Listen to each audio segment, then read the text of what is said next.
Record on this computer. Hi, everybody. Welcome to Pagan Power. This is a definition of what power is within the pagan community and power in our lives. So at this point, I'm going to offer some very simple decisions. We're going to move that over there. And that is going to be the idea of what is the definitions of power. And we're going to set that. Yeah, if you want to lower your picture of that. And let me go ahead and say that the number one aspect of power, personal power for definition purpose, is it begins with the spark that brought you to life and began you breathing. All power, personal power, is based on one simple fact: you breathe.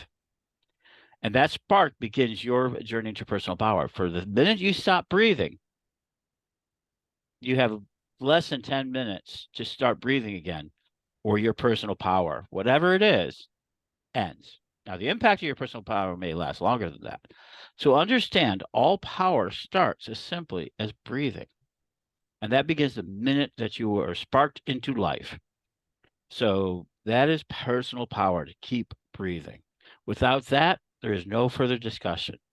It's why so many practices focus on breathing. How you can breathe, how you take in air, how much we strive for it, how much we protect it. And it's the first of the real powers of paganism we talk about, and that is air. Clean air, the need and necessity of clean air. And so with that, we begin with that. So if you can breathe, then you can continue on with the process. The second thing that you must have in order to have personal power is that once you're born into earth. Nature, you can call it, but you're born into a body. And that body is essential to continuing to breathe. Without breath, it will not continue. And then you'll need to look for water, clean water, nutrients. So the next thing your personal power requires is the ability to use your breath. And how do we use that? We cry, we yell to let them know that we need water. This could be mother's milk. It could be any number of things, but we need that essentially. Once we have both air and water in our earth, we need energy. What do I mean by energy? The nutrients in our food, the chemicals in our bodies, all allow us to actually physically move, and that's fire. When you bring them all together, that's who we identify as. So our personal power is about what we need to do in order to ensure we continue to breathe, continue to drink, continue to have a body, and continue to have energy within that body to do things. Anything beyond that is essentially a condition of the human things. There's other types of power in the universe. Let's talk about the power of electricity. It exists everywhere in great abundance. The spark at the beginning of the Big Bang that supposedly brought everything into existence. Power of the sun to irradiate energy. Without sun, we would not have power. So everything we do with energy and everything we do is about different levels of power.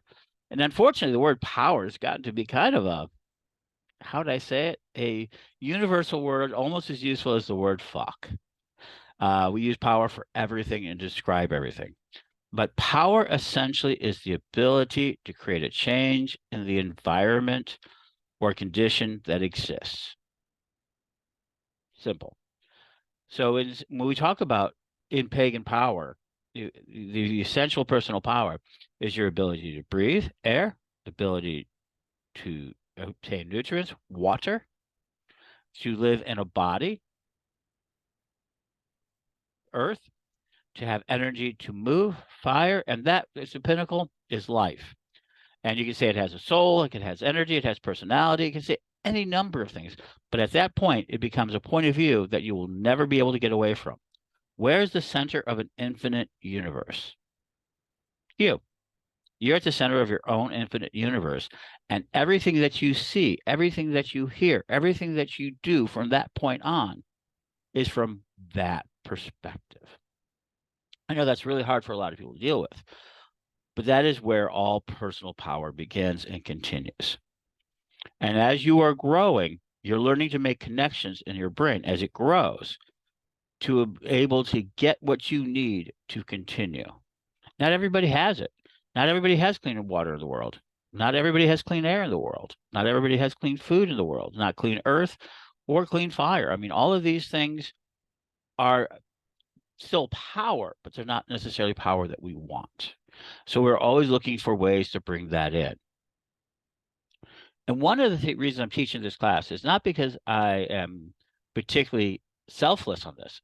I'm actually self-fullness on this. I mean, I want to do this for my own reasons, and some of them are selfish.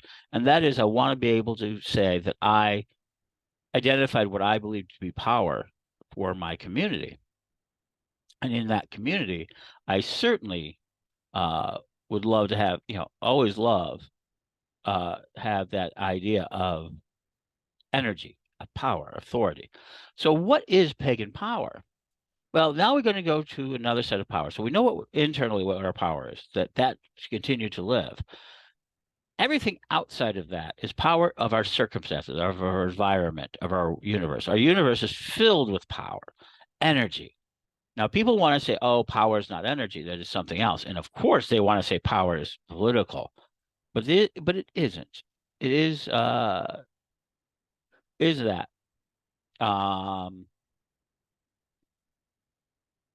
And there we go. And so I have my chat room open. So if you want to ask questions through the chat, I will open it up for more questions on that. So let us talk about the next step of power. You have personal power in the sense of what you can do and what you can act and what you can react to. And certainly you have to live in an environment that allows you for it. It doesn't have to be complex. I mean, the simplest and most content people in the world are the Para tribe down in South America. Only 800 of them left, and we see the problem of them, but they have only 343 words in their daily language, and none of them are for like direction. None of them have a sense of time. They do not have tools that they leave back historical documents. They use biodegradable things, and they leave almost no mark on the world. And they live a happy life for those who have met them because they like jokes, they like things, but they don't have a sense of time. They are born, they die, they have a sense of now. And because of it, they're able to stay very happy, and they're able to live a life that's very simple. Not a lot of us could live that life. Can you imagine not being able to think about tomorrow? Not even having the contextual language. So the first thing about power to understand in a pagan world is the power of words. That's right. The power of words, how we use language.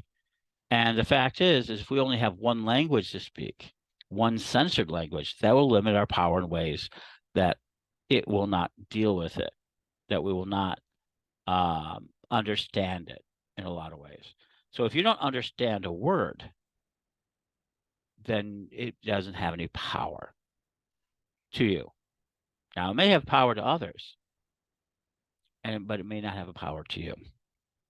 So pagans fight for their language a lot. They fight for the definitions of the language. They want to know what Wicca stands for, and then they want to know the history of it. Then they want to know what heathenism is, and they want to know what it stands for. And they want to know what Druidism is and what it stands for. And at this point, when we get into pagan power, these identification of these words becomes essential to identity, to personal power. And if you're trying to learn these words, then you have to find people who are going to share them with you. And that's where gatekeeping comes in. It's an essential part of all religious and personal power is the idea of what we keep for ourselves and what we keep for others. And knowledge is essential to power. But we're going to start with the beginning. Where does power begin? We've talked about life power, that which is breathing and all that. But the real place of power, according to Alvin Toffler, one of the big futurists that I've studied in my life, is that all power comes from three things in the modern world. First, it's violence. You can use violence to get what you want. You can take it use it to take things away from other people. You can force them into situations where they have to do things for you. You can threaten with power of violence. Violence is the essential power of the world, of humanity, and of nature. You have to use prey has, predators have to use power on prey, the physical act of actually taking it down. And ultimately, we have the one truly great power in violence, and that is over life, over death. If you have power of life over death, which we all do, then we have a certain amount of violent power. And how we leverage that power essentially talks about our survival. Today, most governments act as complete control over violence. They don't permit it. They don't permit it in their citizens. They don't permit it elsewhere. And instead, they create forces similar to police and regulators and all sorts of methods which say you will follow these rules. And if you don't, we have a right to use violence. And what's that right of violence? We can utilize violence to take people down and arrest them. We can use violence to keep people isolated, such as in prison. We can use violence to keep them from doing all manner of shoplifting, stealing, theft, burglary. We go into these crimes. We can also use this power to prevent people from entering certain types of businesses where, if you open up a business without a business license, they will use violence, i.e. governmental power. They try to hide behind it. So violence is the essence of every single rule. If you're not going to use violence, then you have to find another path. But violence is the crudest form of power. Simply crude, but we use it constantly. And the final essence of this power is war. We see war all the time. And I'm going to declare war on you. I'm going to injure you. And we see this inside the pagan community in witch wars. Now, what is factoring? Is it actual real violence? Yes, it's real violence, but it's used from a different format. The second element of power is simply called monetization, or money, or wealth, or resources. Let us call it for resources for our definitions. And resources make it possible to make exchanges that allow for things to happen. Trade is used for it. You can trade for violence, i.e., I can hire an army and make you do something. So I don't have to use my personal violence. But if I have suddenly a lot of bananas, I'm out in the nature and I'm collecting bananas and nobody else, and I can use violence to protect my balance. I can hire other people. Well, I'll give you some of my bananas if you protect my bananas. Well, I see that neighbor of mine has more bananas than I'd like them to. I can send my violent soldiers, who are now bought with money, to go buy bananas. And they can either use money to buy it, or if they won't sell it to them, violence. So money is a great way to exchange things in peace, but it also enhances your ability to use violence, i.e., the United States government has the largest defense spending in the world, over $700 billion. And so therefore, we get to use our money both to buy and trade overseas, but we also get to use it for violent purposes. Or you can just use money. Now, money is one of the hardest things in the pagan community. We have a terrible relationship with it. There are very few of us in the community who actually use money well. And I'll tell you, I'm not a good money user in the sense of building wealth and things like that. I use money as a resource to do things that I want. And I make those exchanges with people for money. Now, the third part of this exchange the third part is knowledge. And knowledge is the singular most important aspect of power within the community. How do we use knowledge? Well, we first of all claim to have a sacred knowledge, something more. And where does that knowledge all begin from? Control of our breath, air, our understanding of water and of nutrients. It's something. The use of our bodies, yoga, meditation, the use of our bodies and how we do it, casted in ritual, and the emotions within that body. This is knowledge. And how do we also then use it? The energy. We use it to develop our energy. We learn what foods to eat, what energies to drink, and what healing practices work for best for us. And this is true of everybody because we are now pursuing knowledge. Knowledge is the most singular, most important form of power. Because if you have knowledge, you can exchange knowledge for money or resources. I have the knowledge to make arrowheads. And now I can sell those arrowheads to others. And those people who are using the arrowheads, they can use them for violence, either to hunt or to war. But knowledge can make those arrowheads better. And the person who has the best arrowheads will often get the best prey, get the best food, get the best lands. And so we see that battle of it happening.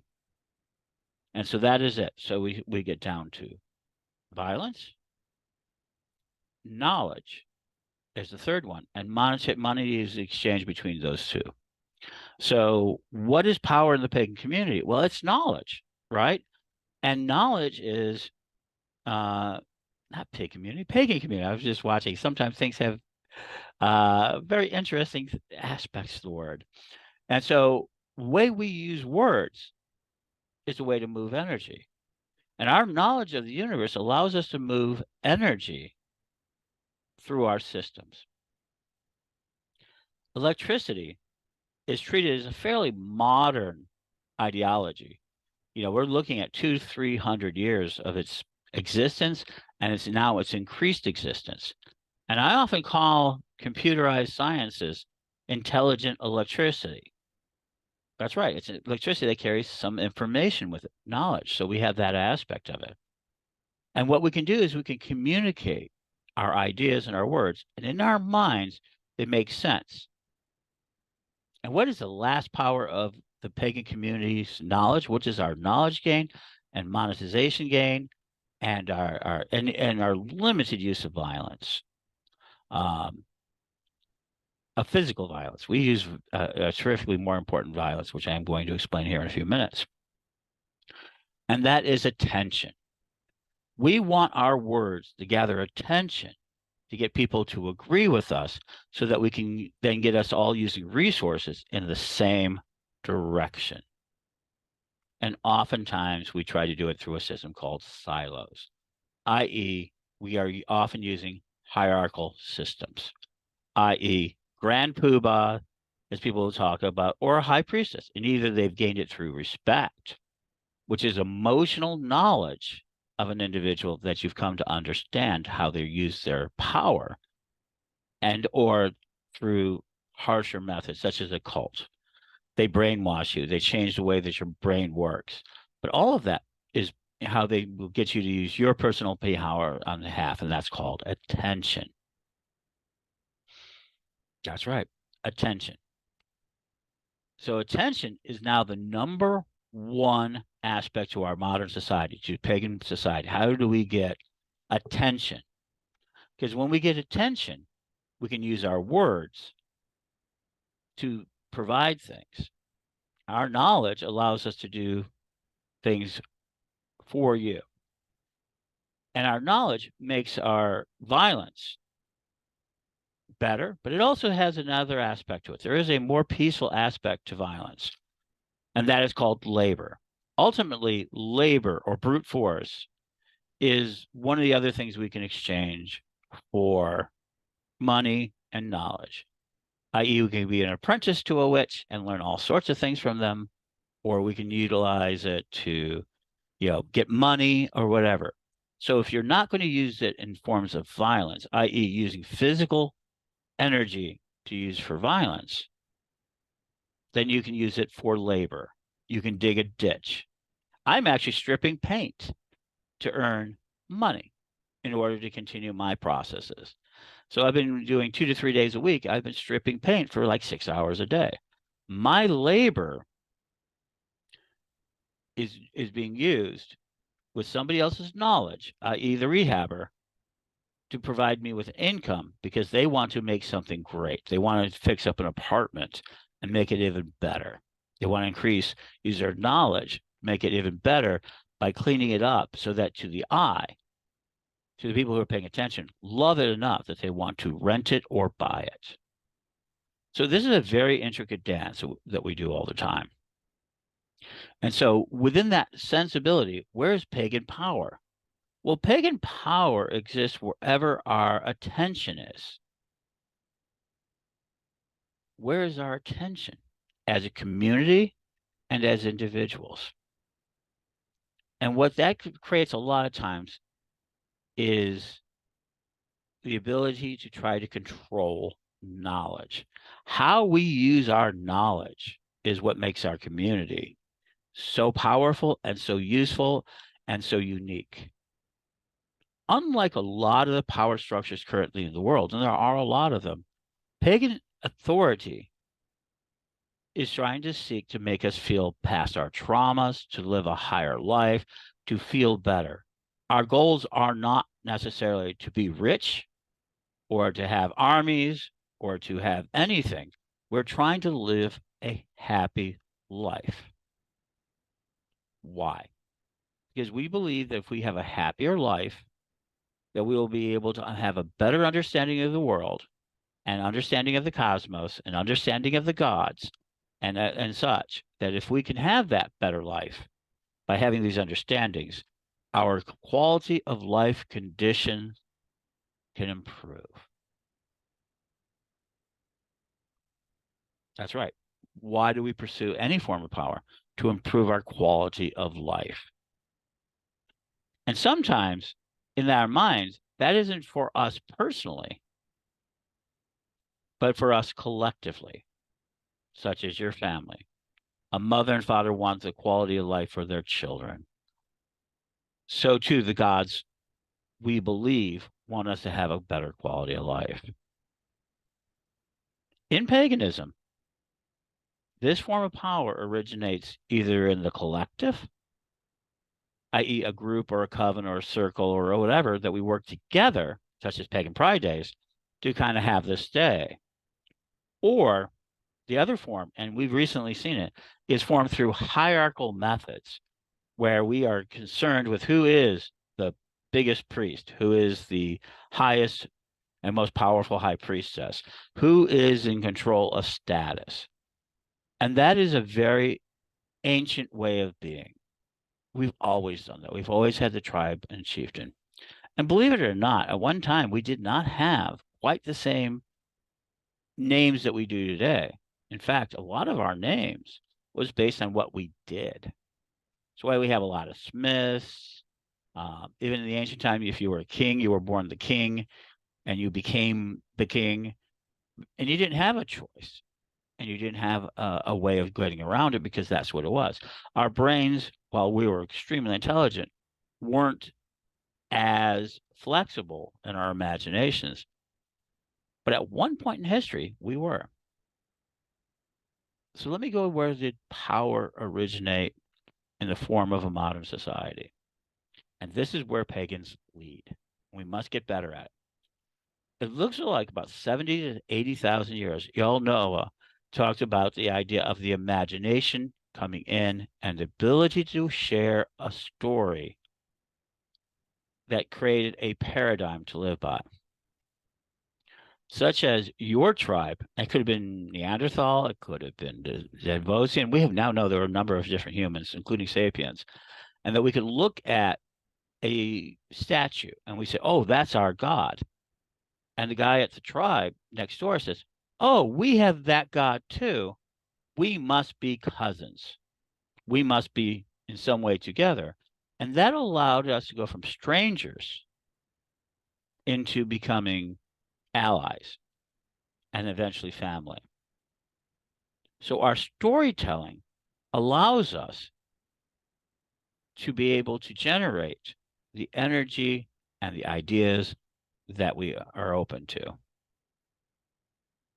So what is at the core of pagan power? Well, it's storytelling.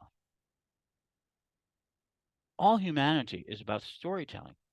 Once we get past the personal power of air and water in our bodies with our energy, living our lives, everything else becomes a personal story that we tell to the world and the world tells to us.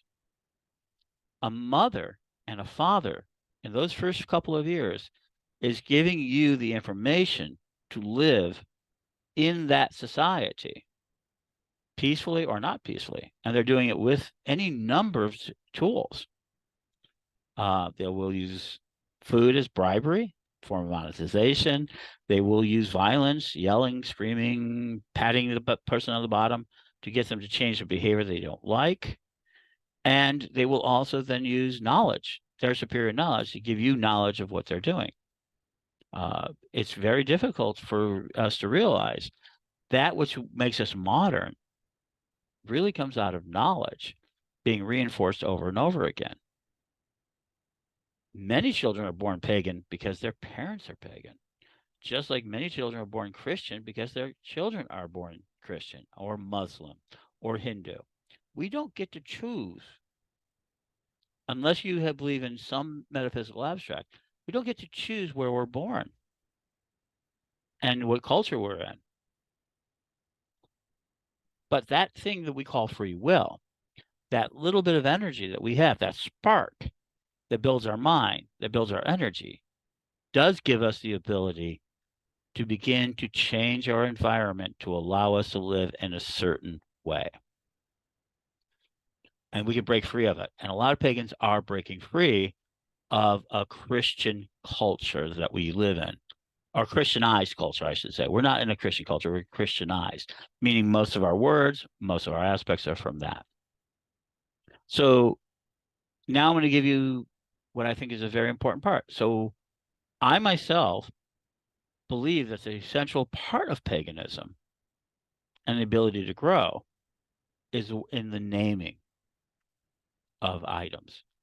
It's the one power that was put into the Bible given to Adam, that Adam could name everything. And that if he could name everything, then he could understand it eventually. And that was a premise that is out there. Now, regardless of it being just a Christian idea, I think it is an idea of what our intelligence does. We can name things. Money is the greatest story ever told. We named money and we name it, we change what it is all the time, but but don't change the idea of it. And that is it's scarce and you want as much of it as you can. If you want to build things, if you want to do things, if you want to be things, you want to exchange resources for labor, resources for items. We want to get money to make sure that we're secure. We pay taxes to make sure the violence isn't used on us. We use all sorts of money in different ways, and it has all sorts of different stories. It's scarce, it's abundant, it's useful, it's not useful, it's bad, it's corrupt, it's the most important thing in the world. We have all of these stories that roll around. And in the pagan world, we're not very good with them. In fact, one of the richest people in our community is an individual by the name of Christian Day. And he's one of the few people that use monetization in a pagan context to sell readings, readings, books, materials, magical stuff to a mundane audience who are having a good time at vacations, both in Chicago, both in Salem, and that not Las Vegas, maybe someday, but no, New Orleans. And he utilizes his ability to persuade, to storytell, and everything else. And I asked him one time, why was he successful? And according to him, he said it this very simply: if they're not feeding me or fucking me, what do they matter? So he's very directed, focused on earning money from the knowledge he has in Salem. And today he's making a huge amount of money off informational. He's doing the WitchCon, which is like the biggest online pieces. So he's got a thing called momentum. He's using his knowledge and his use of knowledge, and he's gathering attention, and he constantly grows his monetary system by getting better and better information on his targets, the mundane audiences that are in his cities. And he uses that momentum and his advanced knowledge of income to constantly make sure that there's monetization. And he makes other people money too. Let me be honest. He makes money to other people. He's one of the highest there. So we can see people in the community make money. I've seen other readers. Readers is the number one way to make it. So we exchange our ability, our psychic ability, our ability to read for often for cash. For me, personally, power for me was to attend the Parliament of World Religions and to go from being a very young man who heard 30 years old, heard how power is gained there. And at 60 years old, I was able to see my tradition, which I'd been working on 30 years, standing on the platform of the opening scenario. Now, one thing about power people don't realize is I tend to use it for other people. I tend to want to see more people. I actually want to see Pagan Power expand, and it does. So one of the things I do is go out and I teach people to find what they want and then use their North Star, their energy and the focus to become the leadership that they want. This was able to allow me to help people all over the world and create the largest Wiccan tradition in the world on behalf of the Corellian tradition. And so as we see that, and what did I do? I said, what do you want? We want knowledge. Will you pay me a small amount of money for it? Yes. Will you provide your labor to it? Yes. Will you, pursue it for your own purposes? Yes. Will you want to help others pursue it for their purposes? Yes. And so on and so forth till today. We have trained over 5,000 clergy members that are recognized and many more who are out there. We've provided education to over 300,000 people, and we utilize it by using the energy of the internet, which was knowledge that we bought with small amounts of money. The good news of our age is that computerization is different from capital. I could never have built Witch School physically. We tried, we lost. But on the energy level, we were able to create Witch School and a radio station and a television station and communication of all kinds. And that is because we have the knowledge of a message, the Corellian message. It could be anything. And for me, it was crystal energy, everything else. Taught it to people who then found value in it, gave us a small amount of money so that we could spread it further, and that they were able to not only love it, but they were able to work in it. I mean, one of the biggest things I ever did was get for me is get Stephanie Neal, who was first elder at the time of 2015, to the main stage of the Parliament procession. Not actually on the stage. That would happen in 2023, but actually in the procession. And she was actually filmed and she was put on news. But the actions before it started with Lady Alyssa and Lady Elizabeth. And they were asking me, could they wear their robes at the procession? And I said, that certainly you could. I mean, you can wear your robes at any time, that you can show your personal power through your robes of your faith.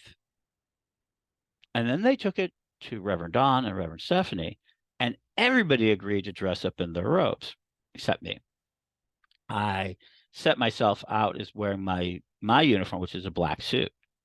And they basically went there. And not only did they gather attention and some authority and some power with it, because everybody wanted to take a film with it.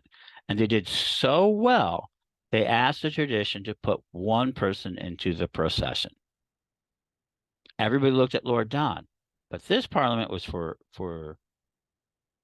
the women, the earth, and we're having them recognized.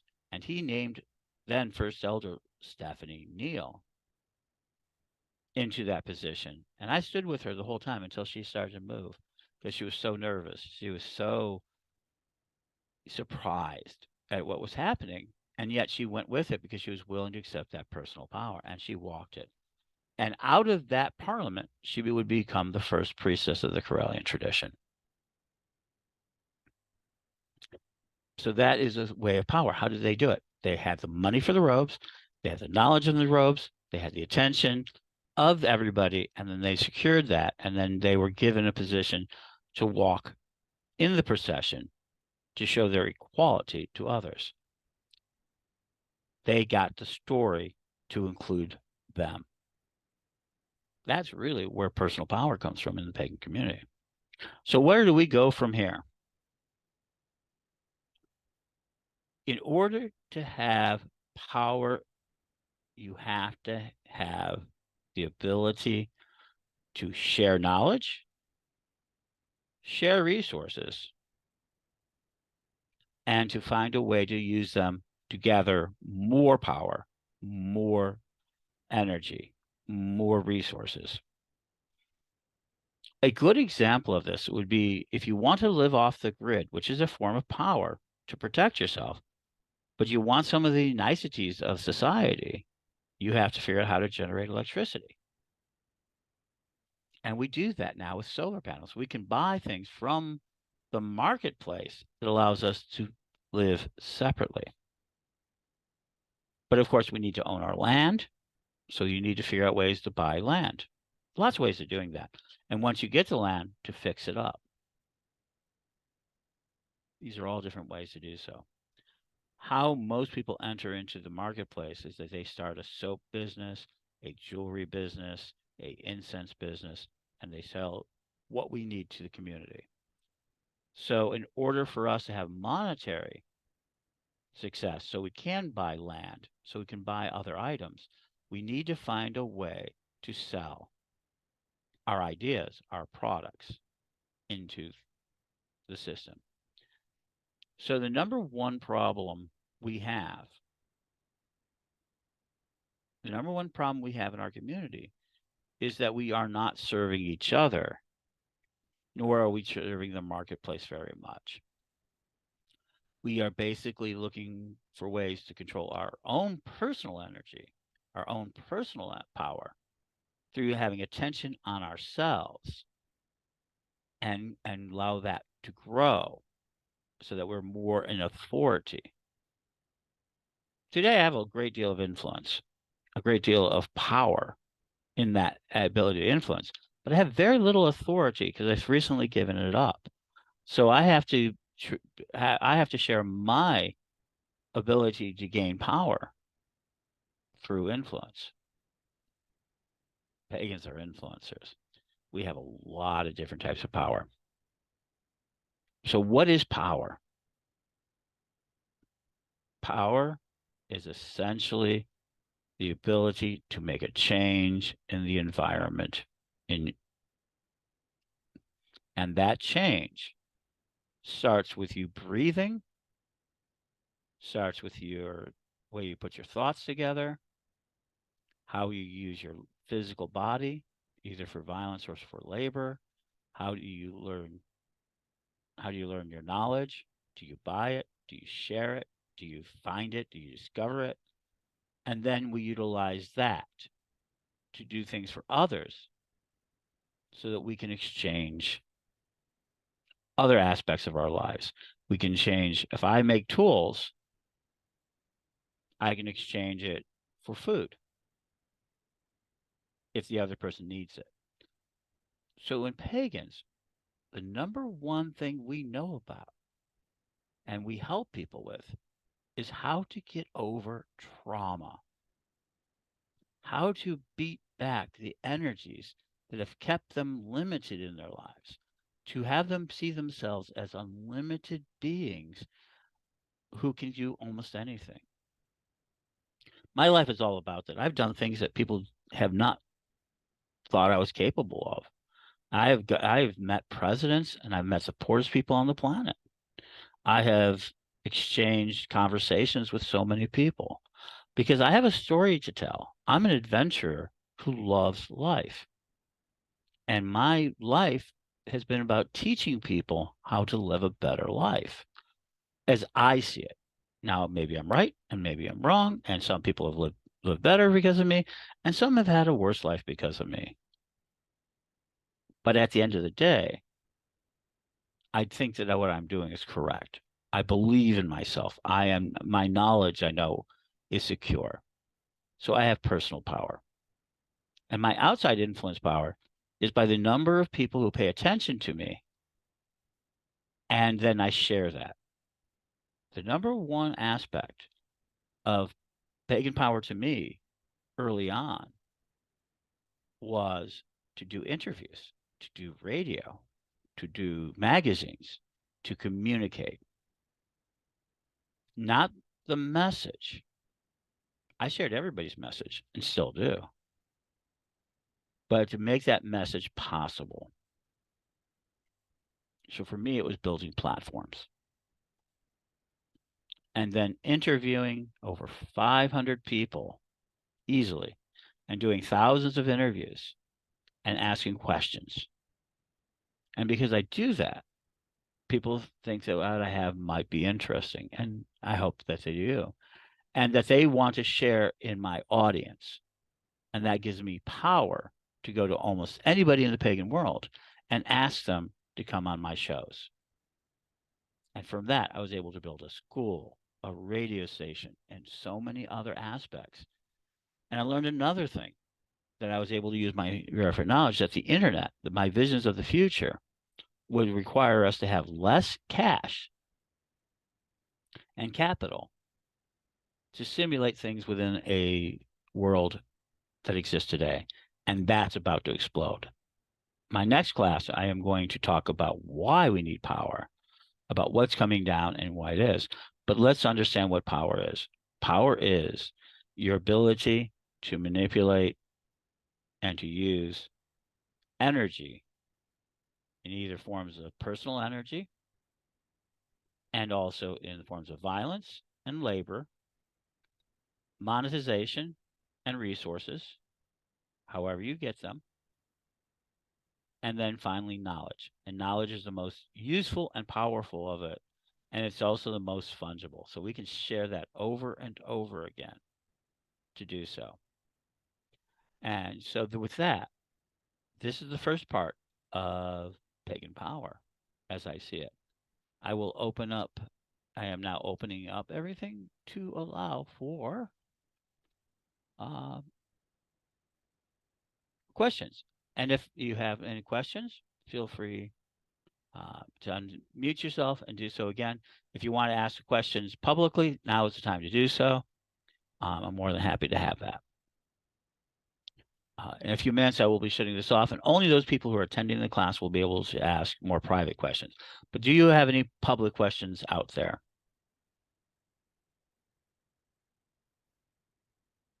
Okay. So the question is, I don't feel like I have any power. That's a usual feeling. That's not an uncommon feeling. And why does that come? Is because you cannot act in a way to change your environment in a way that you'd like.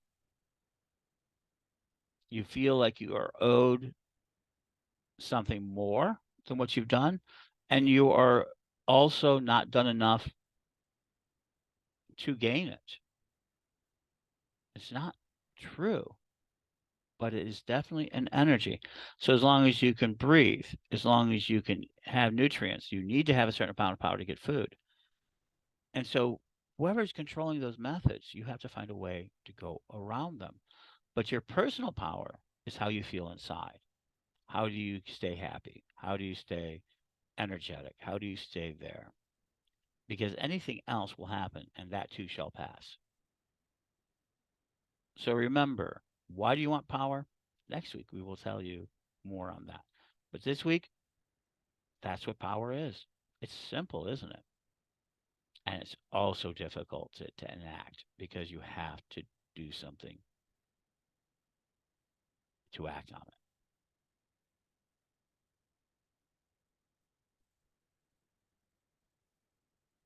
And with that, blessings all. I'm hoping that you enjoyed this and see you next week for the why of power.